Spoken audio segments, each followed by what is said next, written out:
Co se to blíží? Tady máme někde našeho kaskadéra. Pokouší se o nový trik.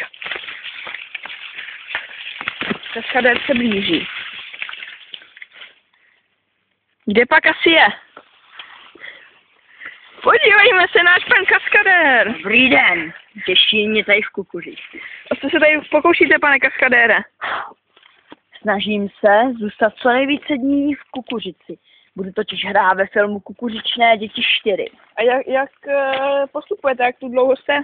Už jsem tu 2 minuty. A nelíbí se mi tu, už jdu ven. Ale já to dokážu, tam věřte. Ale až bude větší Kukuřice, tak se tady bude dobře dělat, víte? Těch kukuřičních dětí budu striptér, budu prostě dělat to, co utyče. A jakoby u Kukuřice, jo.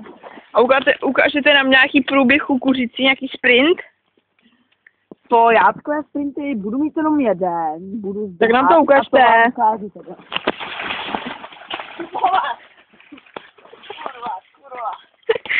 No, promiňte, ale ona ta Kukuřice není prosekaná.